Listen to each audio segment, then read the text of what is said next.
Good evening. It is my pleasure to introduce our keynote speaker, which I am sure is a familiar face to those of you who have taken classes such as college writing, research writing, technical writing, or the novel, to name a few. Michael Dittman is a writer and an English instructor. He is the author of books Jack Kerouac, a biography, masterpieces of the Beat Generation, and Small Brutal Incidents. His articles, essays, and reviews have appeared in places like the Pittsburgh Post-Gazette, the Erie Times News, the International Journal of Comic Arts, as well as many others. He blogs at thelongturn.com. He has been a TEDx speaker and an interviewee on BBC. An avid photographer, his work has appeared in over dozens of magazines and has been the subject of several gallery shows. He has worked at BC3 for 16 years and has also taught at a host of other institutions, including Clarion University, La Roche College, Cornell University, and many others. Without further ado, please join me in welcoming Mr. Dittman.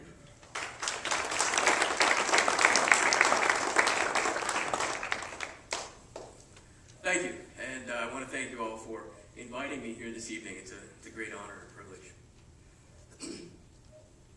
You're all here tonight because you're achievers. You are successes. And so what I want to talk to you about tonight will probably sound a bit like a dirty word. I want to try to convince you tonight to fail. Because failing, and failing well, is the key to success. Our culture is fascinated by the idea of the elimination of failure, of the achievement of the perfect, fascinated by the idea that failure, all kinds of failure, from simple human error to catastrophic genetic problems, can be sterilized and can be prevented and can be eliminated. And this, should it come to be, this, I tell you, will be the end of man. Because we need failure to grow. We need failure in order to innovate, and we need failure in order to excel.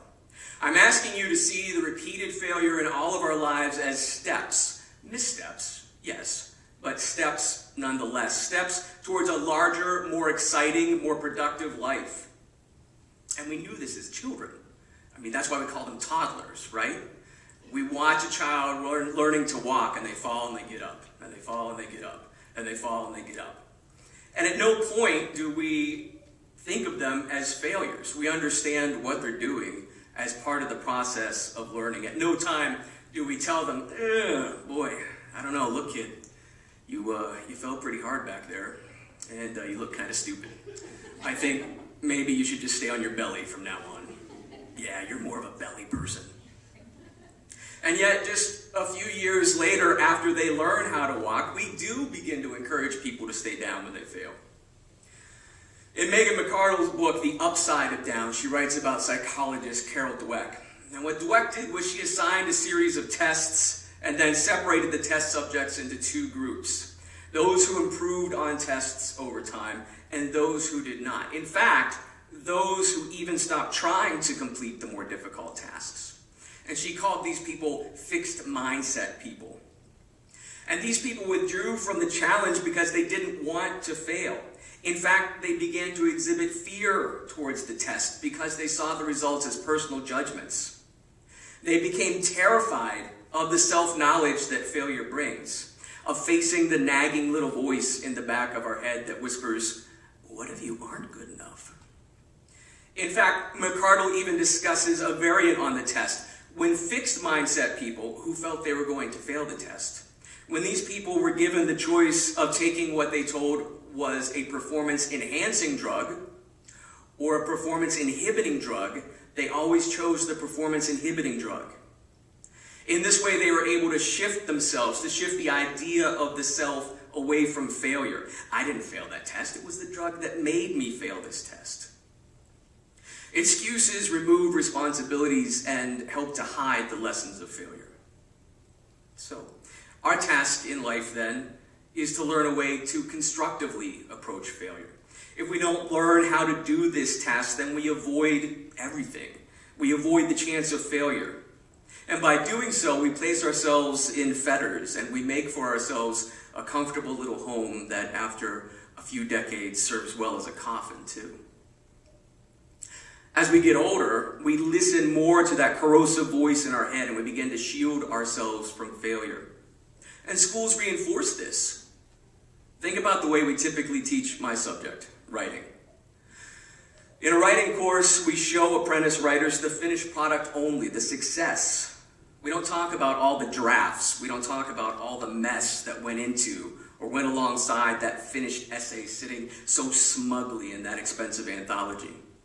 We never show students the messiness, the failures that go alongside good writing, and so we create the illusion of success without the specter of failing. We valorize this fantasy of success without failure, success without even trying. I know writers who keep all the rejection notes. They keep them because these impersonal little slips remind them that they are still trying, that they are still pushing. Lots of writers I know love the poet Sylvia Plath's quote from her journals, "I love my rejection slips, they show me I try." And of course, maybe considering Plath's end, she's not the best role model, but her statement remains true on its face, because rejection isn't failure. Everybody dislikes rejection.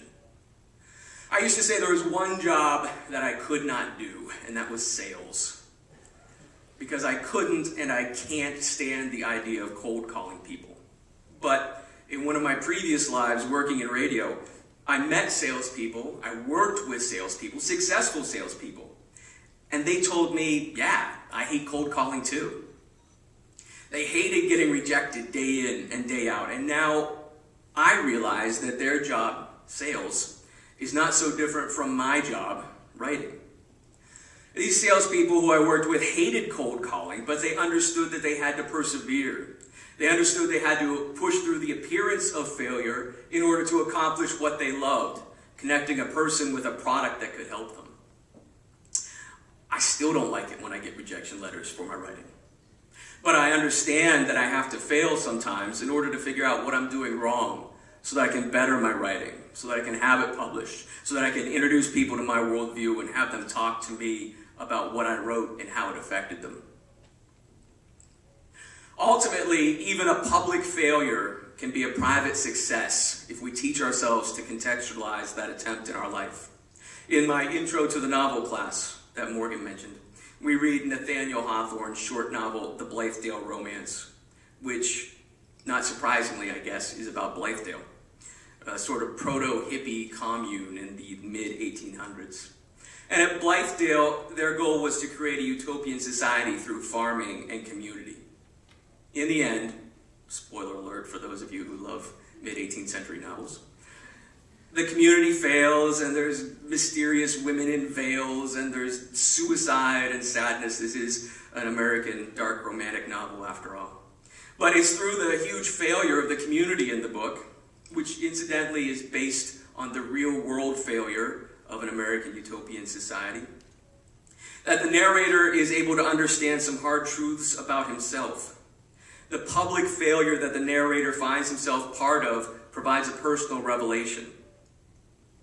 And that's important, but even more important is the fact that the book itself, The Blythedale Romance, was largely a failure when it was first published.